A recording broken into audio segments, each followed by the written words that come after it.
بسم الله الرحمن الرحيم. سبارة نمبر 6. لا يحب الله. أعوذ بالله من الشيطان الرجيم. بسم الله الرحمن الرحيم. لا يحب الله الجهر بالسوء من القول إلا من ظلم، وكان الله سميعا عليما.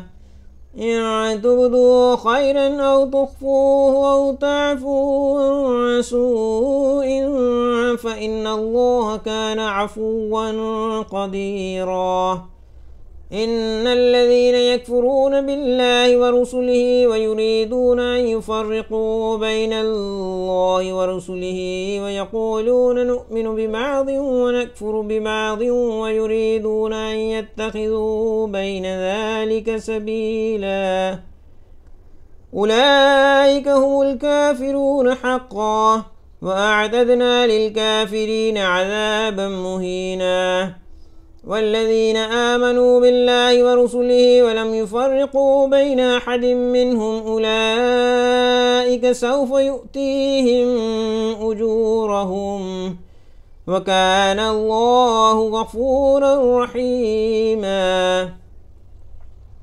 يسألك أهل الكتاب أن تنزل عليهم كتابا من السماء، فقد سألوا موسى أكبر من ذلك فقالوا أرنا الله جهرة فأخذتهم الصاعقة بظلمهم، ثم اتخذوا العجل من بعد ما جاءتهم البينات فأعفونا عن ذلك وآتينا موسى سلطانا مبينا. ورفعنا فوقهم الطور بميثاقهم وقلنا لهم ادخلوا الباب سجدا وقلنا لهم لا تعدوا في السبت وأخذنا منهم ميثاقا غليظا. فبما نقضهم ميثاقهم وكفرهم بآيات الله وقتلهم الأنبياء بغير حق وقولهم قلوبنا غلف، بل طبع الله عليها بكفرهم فلا يؤمنون إلا قليلا. وبكفرهم وقولهم على مريم بهتانا عظيما، وقولهم إنا قتلنا المسيح عيسى ابن مريم رسول الله وما قتلوه وما صلبوه ولكن شبه لهم، وإن الذين اختلفوا فيه لفي شك منه ما لهم به من علم إلا اتباع الظن وما قتلوه يقينا، بل رفعه الله إليه وكان الله عزيزا حكيما. وإن من أهل الكتاب إلا ليؤمنن به قبل موته ويوم القيامة يكون عليهم شهيدا. فبظلم من الذين هادوا حرمنا عليهم طيبات أحلت لهم وبصدهم عن سبيل الله كثيرا، وأخذهم الربا وقد نهوا عنه وأكلهم أموال الناس بالباطل، وأعتدنا للكافرين منهم عذابا أليما. لكن الراسخون في العلم منهم والمؤمنون يؤمنون بما أنزل إليك وما أنزل من قبلك والمقيمين الصلاة والمؤتون الزكاة والمؤمنون بالله واليوم الآخر، أولئك سنؤتيهم أجرا عظيما. إنا أوحينا إليك كما أوحينا إلى نوح والنبيين من بعده، وأوحينا إلى إبراهيم وإسماعيل وإسحاق ويعقوب والأسباط وعيسى وأيوب ويونس وهارون وسليمان وآتينا داود زبورا ورسلا قد قصصناهم عليك من قبل ورسلا لم نقصصهم عليك وكلم الله موسى تكليما رسلا مبشرين ومنذرين لئلا يكون للناس على الله حجة بعد الرسل وكان الله عزيزا حكيما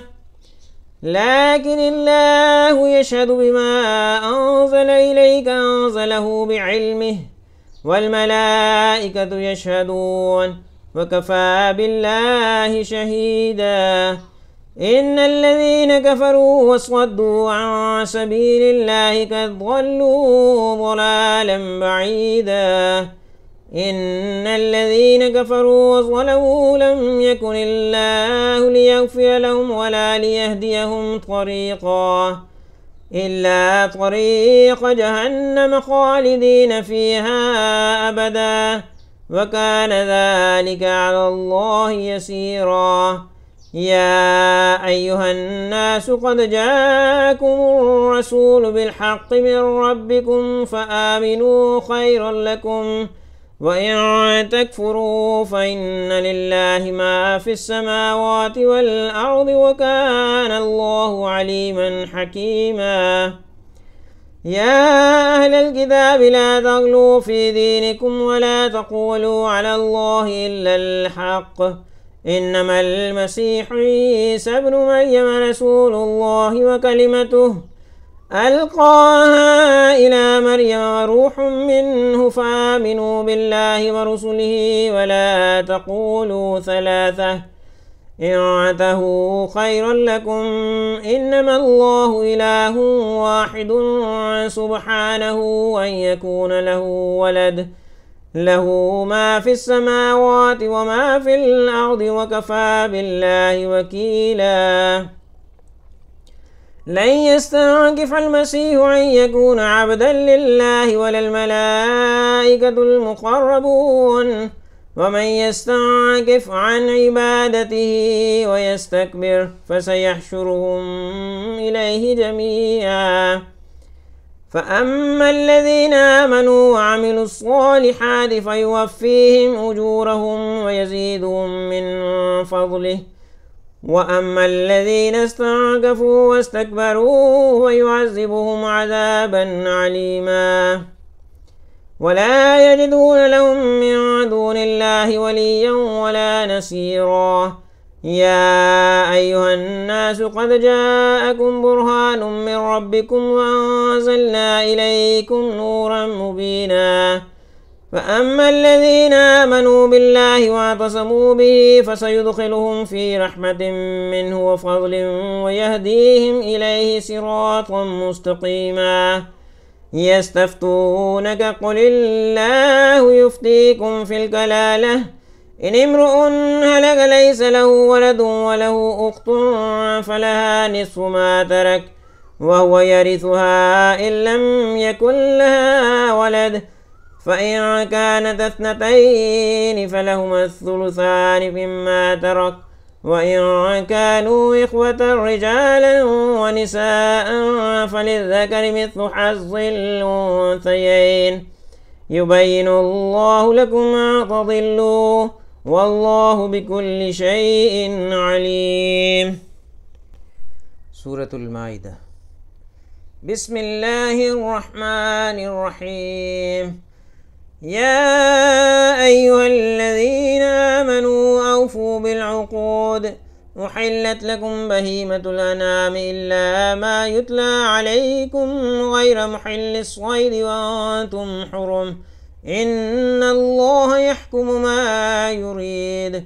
يا أيها الذين آمنوا لا تحلوا شعائر الله ولا الشهر الحرام ولا الهدي ولا القلائد ولا آمين البيت الحرام يبتغون فضلا من ربهم ورضوانا وإذا حللتم فاصطادوا ولا يجرمنكم شنآن قوم أن صدوكم عن المسجد الحرام أن تعتدوا وتعاونوا على البر والتقوى ولا تعاونوا على الإثم والعدوان واتقوا الله إن الله شديد العقاب. حرمت عليكم الميتة والدم ولحم الخنزير وما أهل لغير الله به والمنخنقة والموقوذة والمتردية والنطيحة وما أكل السبع إلا ما ذكيتم وما ذبح على النصب وأن تستقسموا بالأزلام ذلكم فسق. اليوم يئس الذين كفروا من دينكم فلا تخشوهم واخشون اليوم أكملت لكم دينكم وأتممت عليكم نعمتي ورضيت لكم الإسلام دينا فمن اضطر في مخمصة غير متجانف لإثم فإن الله غفور رحيم. يسألونك ماذا أحل لهم قل أحل لكم الطيبات وما علمتم من الجوارح مكلبين تعلمونهن مما علمكم الله فكلوا مما أمسكن عليكم واذكروا اسم الله عليه واتقوا الله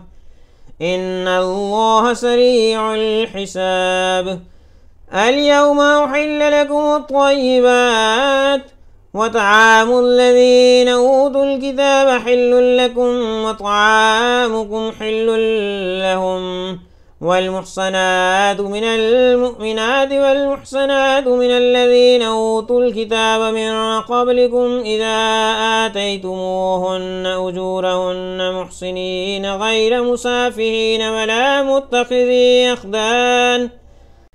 ومن يكفر بالإيمان فقد حبط عمله وهو في الآخرة من الخاسرين. يا أيها الذين آمنوا إذا قمتم إلى الصلاة فاغسلوا وجوهكم وأيديكم إلى المرافق وامسحوا برؤوسكم وأرجلكم إلى الكعبين وإن كنتم جنبا فاطهروا وإن كنتم مرضى أو على سفر أو جاء أحد منكم من الغائط أو لامستم النساء فلم تجدوا ماء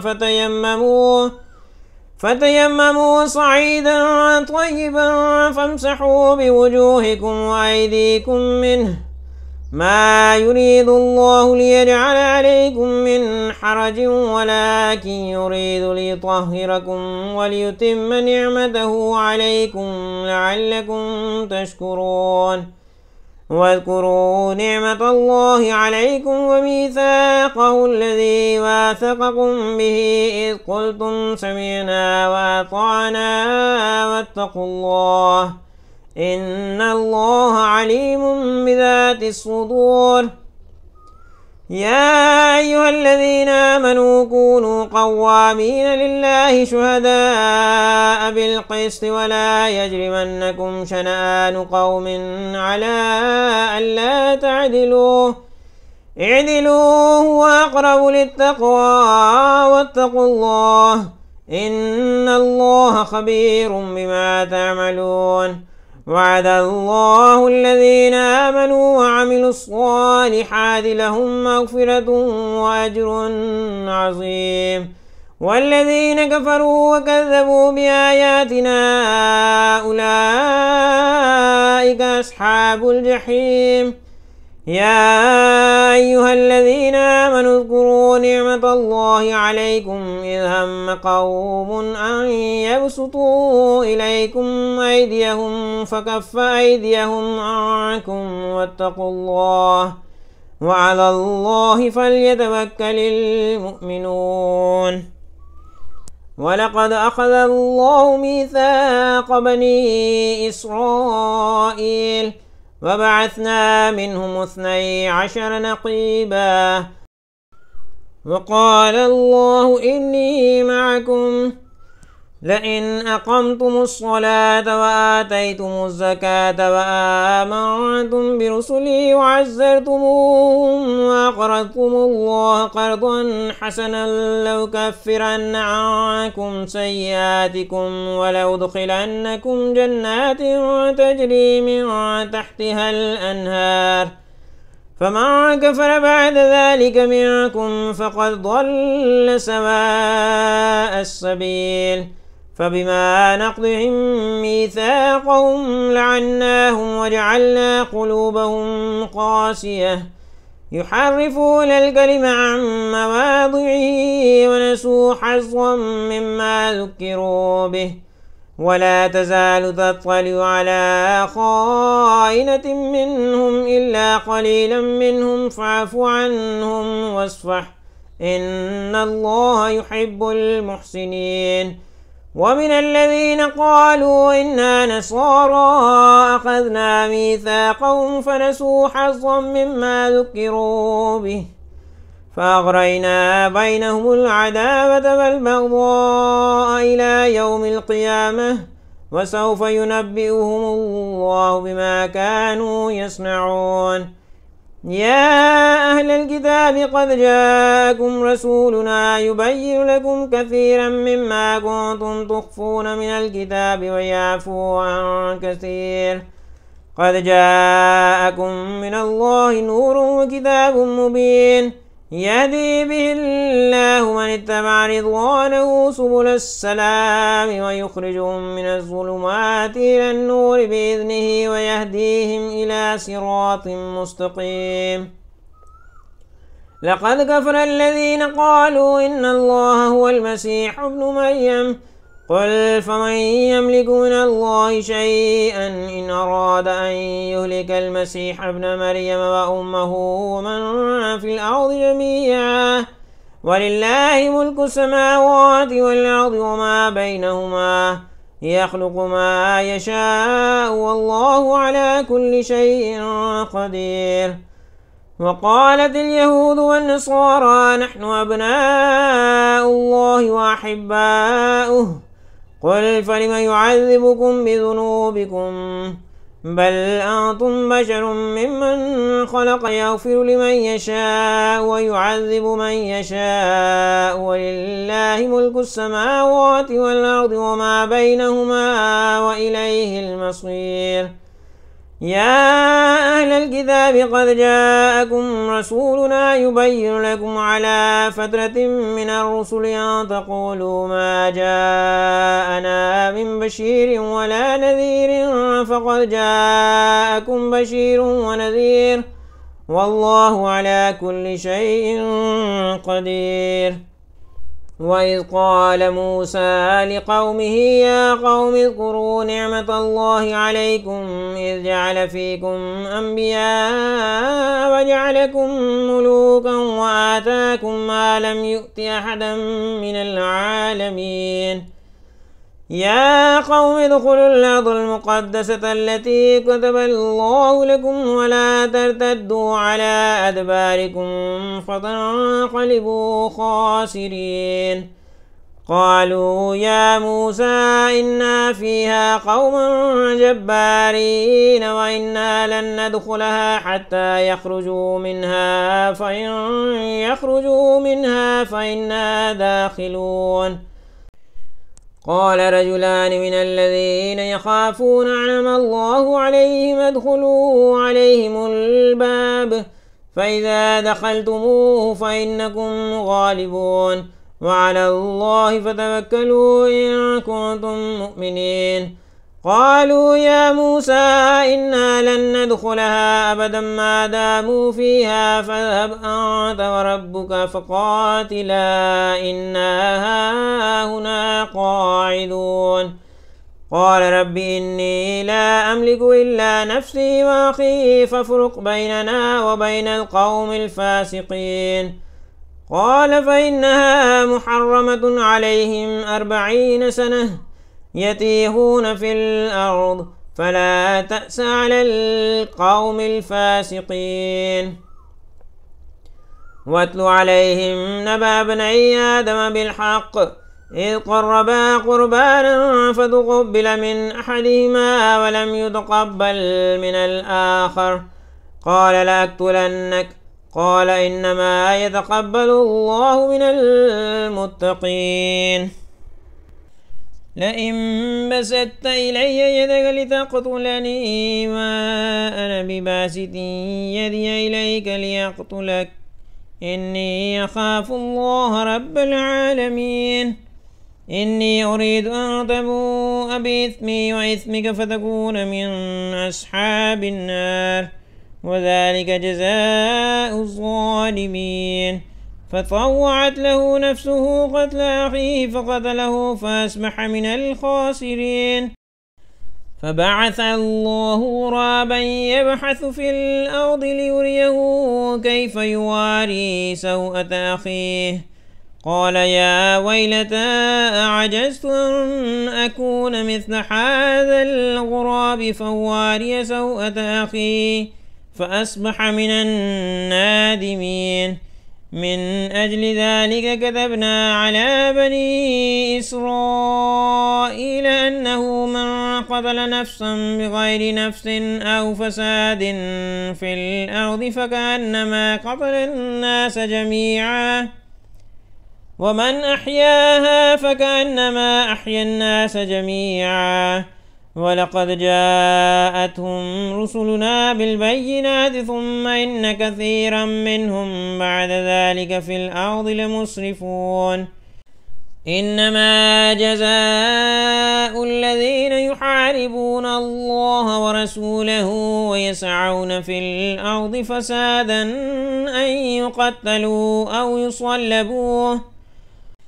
أو يصلبوا أو تقطع أيديهم وأرجلهم من خلاف أو ينفوا من الأرض ذلك لهم خزي في الدنيا ولهم في الآخرة عذاب عظيم إلا الذين تابوا من قبل أن تقدروا عليهم فاعلموا أن الله غفور رحيم يا أيها الذين آمنوا اتقوا الله وابتغوا إليه الوسيلة وجاهدوا في سبيله لعلكم تفلحون إن الذين كفروا لو أن لهم ما في الأرض جميعا ومثله معه ليفتدوا به من عذاب يوم القيامة ما تقبل منهم ولهم عذاب أليم يريدون أن يخرجوا من النار وما هم بخارجين منها ولهم عذاب مقيم والسارق والسارقة فاقطعوا أيديهما جزاء بما كسبا نكالا من الله والله عزيز حكيم فمن تاب من بعد ظلمه وأصلح فإن الله يتوب عليه إن الله غفور رحيم ألم تعلم أن الله له ملك السماوات والأرض يعذب من يشاء ويغفر لمن يشاء والله على كل شيء قدير يا أيها الرسول لا يحزنك الذين يسارعون في الكفر من الذين قالوا آمنا بأفواههم ولم تؤمن قلوبهم ومن الذين هادوا سماعون للكذب سماعون لقوم آخرين لم يأتوك يحرفون الكلم من بعد مواضعه يقولون إن أوتيتم هذا فخذوه وإن لم تؤتوه فاحذروه ومن يرد الله فتنته فلن تملك له من الله شيئا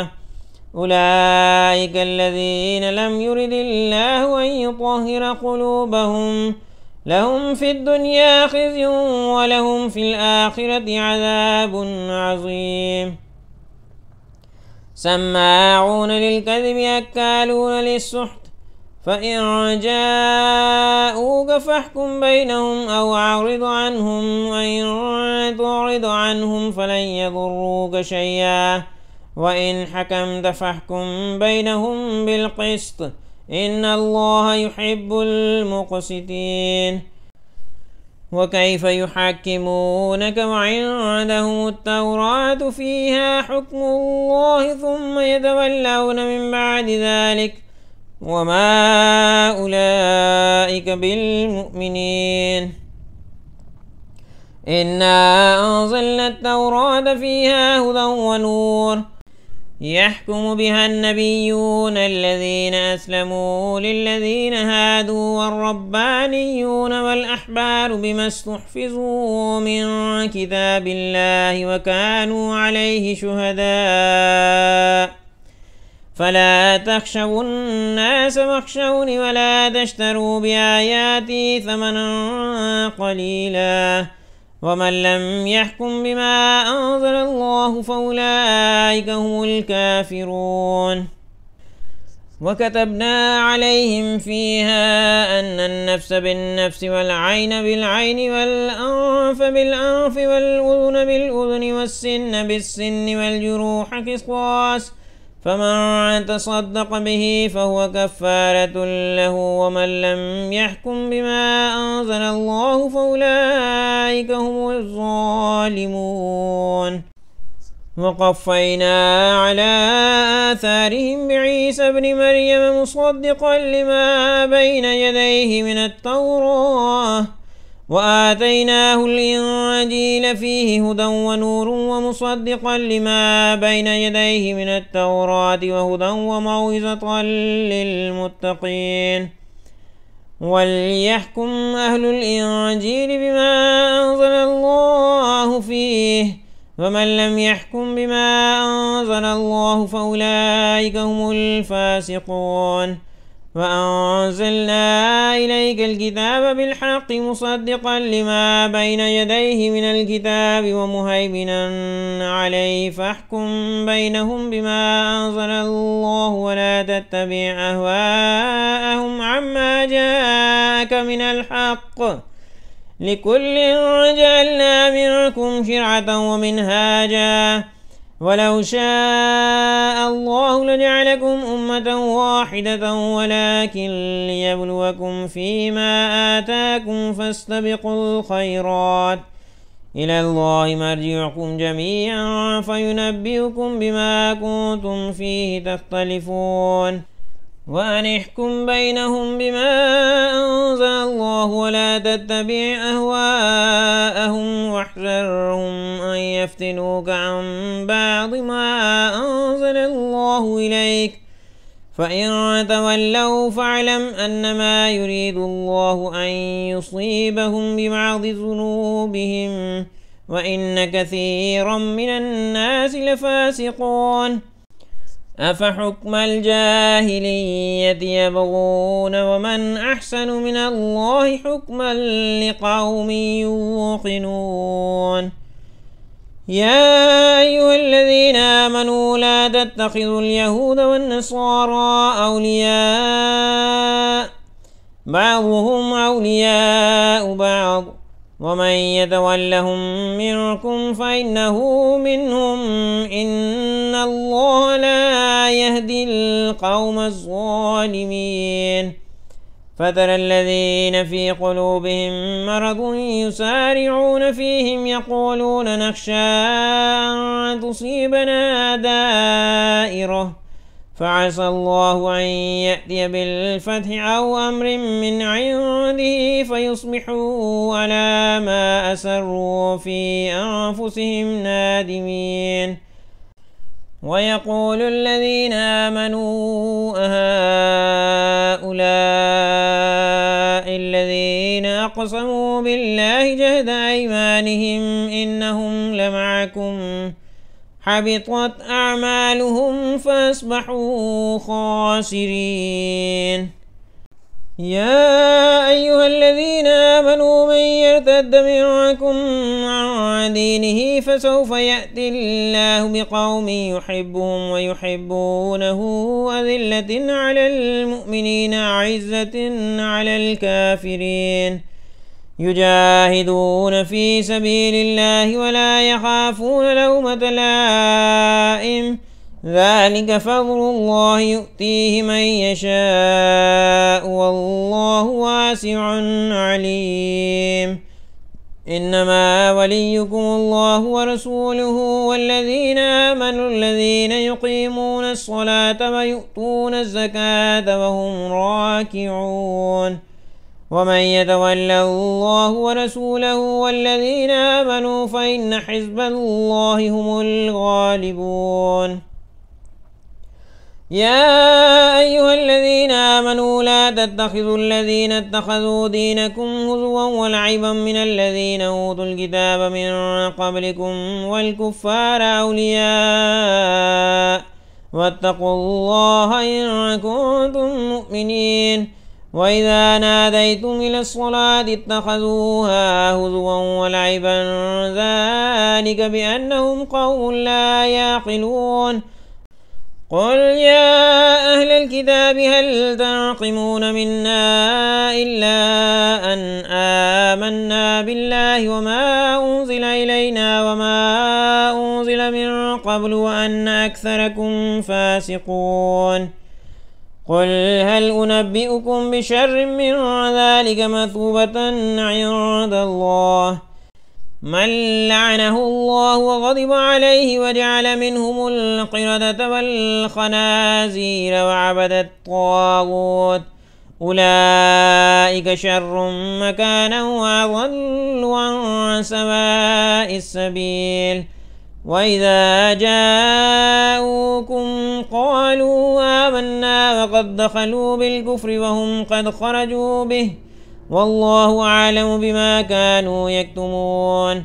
وترى كثيرا منهم يصارعون في الإثم والعدوان وأكلهم السحت لبئس ما كانوا يعملون لولا ينهاهم الربانيون والأحبار عن قولهم الإثم وأكلهم السحت لبئس ما كانوا يصنعون وقالت اليهود يد الله مغلولة غلت أيديهم ولعنوا بما قالوا بل يداه مبسوطتان ينفق كيف يشاء وليزيدن كثيرا منهم ما أنزل إليك من ربك طغيانا وكفرا وألقينا بينهم العداوة والبغضاء إلى يوم القيامة كلما أوقدوا نارا للحرب أطفأها الله ويسعون في الأرض فسادا والله لا يحب المفسدين ولو أن أهل الكتاب آمنوا واتقوا لكفرنا عنهم سيئاتهم ولأدخلناهم جنات النعيم ولو أنهم أقاموا التوراة والإنجيل وما أنزل إليهم من ربهم لأكلوا من فوقهم ومن تحت أرجلهم منهم أمة مقتصدة وكثير منهم ساء ما يعملون يا أيها الرسول بلغ ما أنزل إليك من ربك وإن لم تفعل فما بلغت رسالته والله يعصمك من الناس إن الله لا يهدي القوم الكافرين قل يا أهل الكتاب لستم على شيء حتى تقيموا التوراة والإنجيل وما أنزل إليكم من ربكم وليزيدن كثيرا منهم ما أنزل إليك من ربك طغيانا وكفرا فلا تأس على القوم الكافرين إن الذين آمنوا والذين هادوا والصابئون والنصارى من آمن بالله واليوم الآخر وعمل صالحا فلا خوف عليهم ولا هم يحزنون لقد أخذنا ميثاق بني إسرائيل وأرسلنا إليهم رسلا كلما جاءهم رسول بما لا تهوى أنفسهم فريقا كذبوا وفريقا يقتلون وحسبوا ألا تكون فتنة فأعموا وصموا ثم تاب الله عليهم ثم عموا وصموا كثير منهم والله بصير بما يعملون لقد كفر الذين قالوا إن الله هو المسيح ابن مريم وقال المسيح يا بني إسرائيل اعبدوا الله ربي وربكم إنه من يشرك بالله فقد حرم الله عليه الجنة ومأواه النار وما للظالمين من أنصار لقد كفر الذين قالوا إن الله ثالث ثلاثة وما من إله إلا إله واحد وإن لم ينتهوا عما يقولون ليمسن الذين كفروا منهم عذاب أليم أفلا يتوبون إلى الله ويستغفرونه والله غفور رحيم ما المسيح ابن مريم إلا رسول قد خلت من قبله الرسل وأمه صديقة كانا يأكلان الطعام انظر كيف نبين له الآيات ثم انظر أنا يؤفكون قل أتعبدون من دون الله ما لا يملك لكم ضرا ولا نفعا والله هو السميع العليم قل يا أهل الكتاب لا تغلوا في دينكم غير الحق ولا تتبعوا أهواء قوم قد ضلوا من قبل وضلوا كثيرا وضلوا عن سواء السبيل لعن الذين كفروا من بني إسرائيل على لسان داود وعيسى بن مريم ذلك بما عصوا وكانوا يعتدون كانوا لا يتناهون عن منكر فعلوه لبئس ما كانوا يفعلون ترى كثيرا منهم يتولون الذين كفروا لبئس ما قدمت لهم أنفسهم أن سخط الله عليهم وفي العذاب هم خالدون ولو كانوا يؤمنون بالله والنبي وما أنزل إليه ما اتخذوهم أولياء ولكن كثيرا منهم فاسقون لتجدن أشد الناس عداوة للذين آمنوا اليهود والذين أشركوا ولتجدن أقربهم مودة للذين آمنوا الذين قالوا إنا نصارى ذلك بأن منهم قسيسين ورهبانا وأنهم لا يستكبرون